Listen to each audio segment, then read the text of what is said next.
السلام علیکم د پی ټی وی بولان پښتو خبرونو سره زه یم الیاس کاکړ. لومړی نن د خاص خبرونو سر ټکي. د مسلم لیگ نون مشرانو مریم اورنګزیب او عطا په خبري کانفرنس کې ویلي دي چې موږ په جمهوریت کې ناکام کېدو ته نه پرېږدو.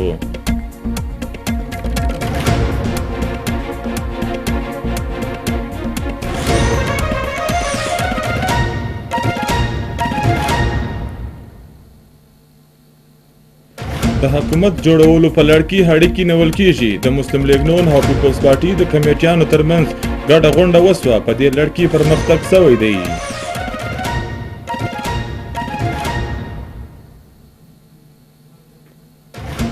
د پیپلز ګوند مشر فیصل کریم کنډي په اسلام آباد کې د رسنیو سره د خبرو کولو پر وخت ویلي دي چې پیپلز ګوند د نشټي په سیاست یقین نه لري.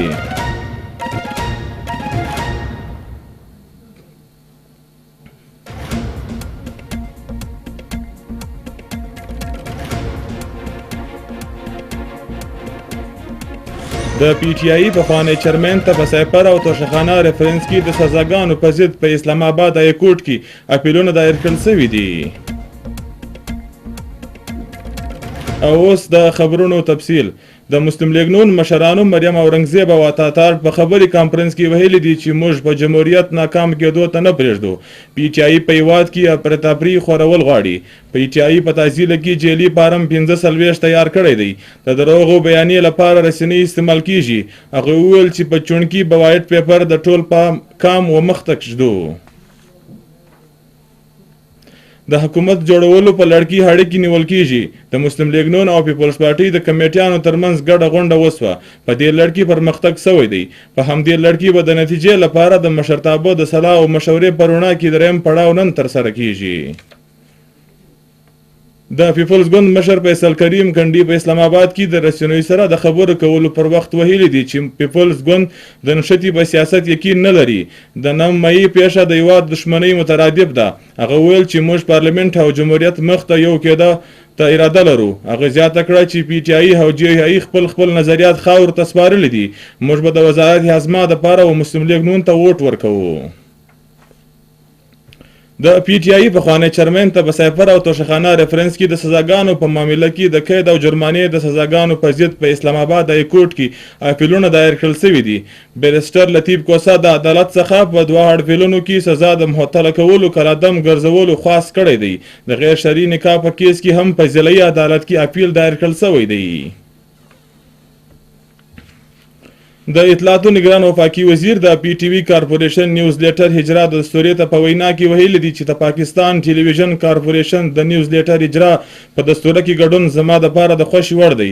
پی ټی وی د پاکستان تر ټولو زیات لیدل کېدونکي ټلویزیون چینل دی. پی ټی وی نه یوازې زموږ قام ته تفریح او معلومات ورکوي بلکې دا زموږ کلتور او اقتدار ته هم وده ورکوي. د پی ټی وی نیوز لیټر هجرا هم یو هم کام دی کوم چې د ادارې جذبه څرګندوي. د نیوز لیټر به نه یوازې د خبرو او پروګرامونو په باره کې معلومات ورکوي بلکې دا به رسنۍ صحافت په نورو هام عنواناتو هم بحث کوي. هغه ویل چې نیوز لیټر د پی ټی وی همدغه کتونکي ترمیان یو مضبوط تعلق پیدا کولو کې مرستیال ثابت شي. نیوز لیټر په پی ټی وی ته خپل کتونکي ضرورتونو په ښه ډول پوه کېدو کې هم مرسته وکړي. پی ټی وی انظامي حواملې ته په د نیوز لیټر په هجرا مبارکي وړاندې کوم. الیکشن کمیشن د بلوچستان څخه بریالی سو 15 د قومي اسمبلی د غړو نوټیفیکیشن جاری کړی. د نوټیفیکیشن مطابق د هنیه 280 څخه د جمعیت علماء اسلام عثمان بادینی، د هنیه 222 څخه آزاد امیدوار عادل بازی او د هنیه 240 څخه د پیپلز نوابزاده جمال رسانی بریالی سوی دی. د چمن ولس غوښتنه کړې ده چې د سیاسي ډلو لخوا بندي کړل شوي لارې دې هیله کړل شي چې له کبله یې د ولس روزګار ته تاوان رسیږي. کوم سیاسي ډلو چې چون بایدلې دي هغوی د ولس ته تکلیف نه ورکوي. کوم خلک چې تر بایدلو وروسته په احتجاج کولو سړکان بندوي هغوی پر خلکو باندې ظلم کوي. هغوی زیاته کړه چې د لارو بندېدلو له کبله د ورځنۍ اړتیا شیان هم نه را رسیږي. د لارو د بندېدلو له کبله ناروغان ته هم تکلیف رسیږي او تر علاج کولو پورې نه رسیږي. ولس غوښتنه کړې ده چې د چون بایلونکي د احتجاج ختم کړي. د 5 جنوري څخه تر 11 جنوري د احتداد شمار مطابق په ټول هیواد کې روان د ګوریزي د مخنیوي په اپریشنونو کې برآمد کړل شوي شیانو کې ایراني تیل، سریا، سګریټ، کپړه او بوره شامل دي. په دې اکله د ټول هیواد څخه ټول 14 خال 3 میټریک ټنه سریا، 14 خال 51 میټریک ټنه بوره، 2900 او سګریټ سټاکس، 120 د کپړې تانونه او 0 خال 0.5 میلیون لیټر ایراني تیل برآمد کړل شو.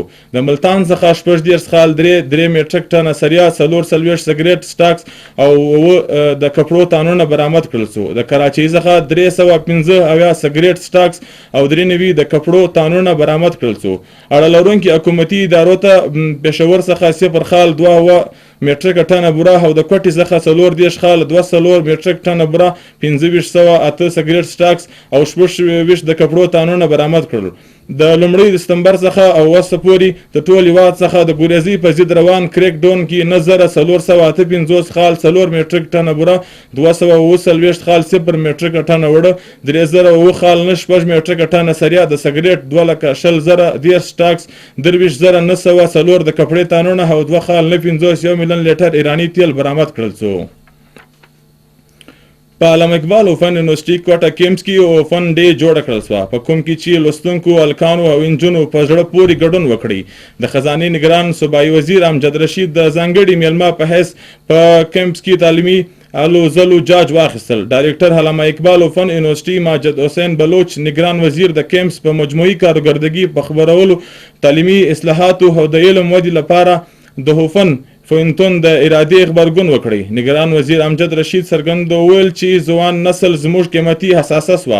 موجوده هوده انفارمیشن ټکنالوژي څخه ګټه د اخیستلو په چپه ترقي نشي کېدی. په دې دوران کې نگران صوبایي وزیر امجد رشید په کیمپس کې د لګول شوو سټالونو کلاسونو دوره په کولو علامه اقبال اوپن یونیورسټي کوټې کیمپس مثالي اداره وګرځوله. او اوس په پای کې تاسو وګورئ د بلوچستان د بیلابیلو سیمو د موسم حال او مشترک اجازت د لوی الله په امان.